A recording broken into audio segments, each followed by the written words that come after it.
मित्रों नमस्कार। अपनी बात में इस अंक में आपका स्वागत है। मैं हूं शिवदत्त गुप्ता। आज मैं बात करूंगा योगी जी के शासन और प्रशासन के बारे में। जिस प्रकार से अपराधियों के अंदर योगी जी का भय व्याप्त है वो बहुत ही अतुलनीय प्रशंसनीय है। जिस प्रकार से जो अपराधी हैं वो अपने गले में नाम लिखकर और अब आगे अपराध नहीं करेंगे ऐसा लिखकर टांग कर थाने में आ रहे हैं, कहीं उनका एनकाउंटर ना हो जाए। और ये अच्छी बात है कि इतना भय बना रहना चाहिए। जिन लोगों को भय नहीं है और जो कांड कर देते हैं उनका क्या हैरास होता है। अभी लखनऊ में इंडियन ओवरसीज बैंक चिन्हट में 5-7 लोगों ने सेंध लगाकर वहाँ के 42 लॉकर काट लिए और जितना जेवर और नकदी थी सब वहाँ से लूटकर भाग गए।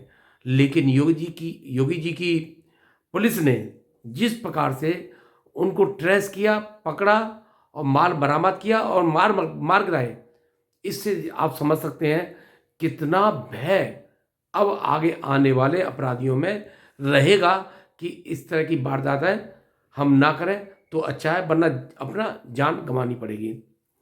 इस बात की प्रशंसा मैं कहूँगा परिवहन मंत्री नितिन गडकरी ने भी बहुत खूब की है। उनकी जो तुलना की है वो कृष्ण से की है।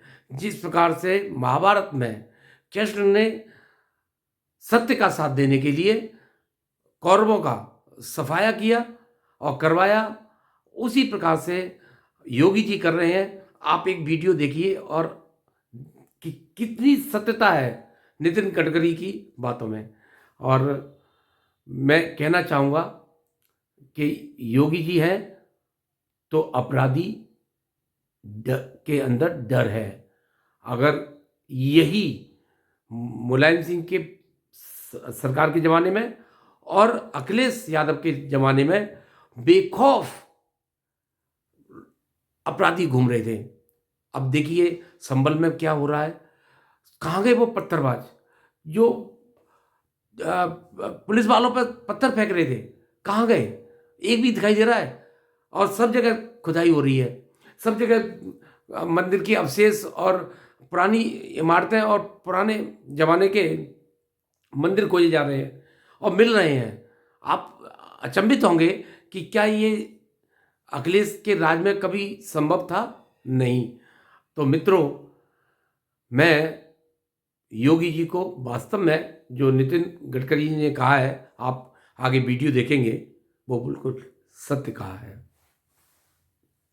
देखिए, वीडियो देखें आप।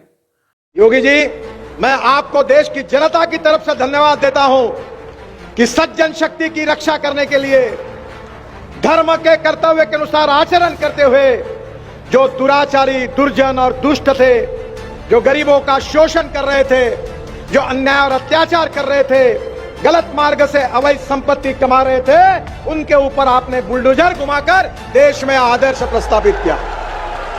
राजा ऐसा चाहिए जो अन्याय करने वाले को उखाड़ कर फेंकने वाला चाहिए, जो दुर्जनों को और दुष्ट लोगों का संहार करने वाला चाहिए। यही भगवान श्री कृष्ण में गीता में संदेश था। बुंदेलखंड और महाराष्ट्र का बहुत पुराना रिश्ता रहा है। हमारे सबके जीवन में बचपन से छत्रपति शिवाजी महाराज हमारे जीवन के आदर्श है और स्वाभाविक रूप से उनका वर्णन किया गया था। यशवंत, कीर्तिवंत, वरदवंत, सामर्थ्यवंत जानता राजा, निश्चय का महामेरु, बहुत जनासी आधारू, अखंड स्थिति का निर्धारू, श्रीमंत योगी। और वो छत्रपति शिवाजी महाराज और बुंदेलखंड के राजा छत्रसाल महाराज, इन दोनों के बीच में बहुत घनिष्ठ मित्रता थी और 17वीं शताब्दी में ये जो नींव है मैत्री की, वो बहुत मजबूत हुई थी। वो देश के इतिहास में बहुत महत्वपूर्ण है। ये वीरों की भूमि है और इसी भूमि पर एक इतिहास बना रहे हमारे योगी जी। मैं आज देश की जनता की तरफ से उनको धन्यवाद दूंगा कि भगवान श्री कृष्ण ने भगवत गीता में एक बात कही, वो योगी जी के काम को देखकर याद आती है। परित्राणाय साधूनाम विनाशाय च दुष्कृताम धर्म संस्थापनार्थाय संभवामि युगे युगे। राजा ऐसा होना चाहिए जो मां बहनों की रक्षा करने वाला चाहिए। राजा ऐसा होना चाहिए जो सज्जनों की रक्षा करने वाला चाहिए। राजा ऐसा चाहिए जो अन्याय करने वाले को उखाड़ कर फेंकने वाला चाहिए। जो दुर्जनों को और दुष्ट लोगों का संहार करने वाला चाहिए। यही भगवान श्री कृष्ण में गीता में संदेश था।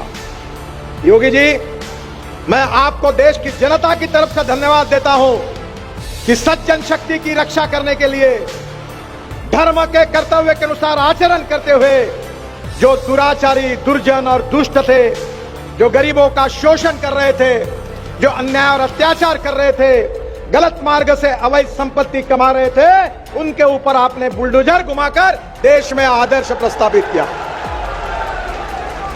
मैं उत्तर प्रदेश की जनता तो आपके ऊपर खुशी है। मैं देश की जनता की तरफ से आपको बहुत बहुत धन्यवाद देता हूं, आपका अभिनंदन करता हूं। और आप इसी कार्य से आगे जाएंगे तो सही में अयोध्या में राम मंदिर तो अब निर्माण हो गया है, पर देश में राम राज्य निर्माण होगा, ये मेरा विश्वास है। मित्रों, ये वीडियो आपको कैसी लगी? नितिन गडकरी जी ने जो कहा उसमें कितना सत्य कितना असत्य था, आप खुद अनुमान लगाइए कि 110% सत्य कहा है योगी जी के बारे में। इस अंक में इतना ही। मिलते हैं अगले अंक में किसी अन्य विषय पर। जब तक मेरे इस वीडियो को देखिए, शेयर कीजिए, लाइक कीजिए और जिन्होंने सब्सक्राइब नहीं किया सब्सक्राइब जरूर करिए। अगर आपको कुछ कमेंट्स करने हैं तो आप कमेंट बॉक्स में कमेंट्स जरूर करें। बहुत बहुत धन्यवाद। जय हिंद, जय भारत।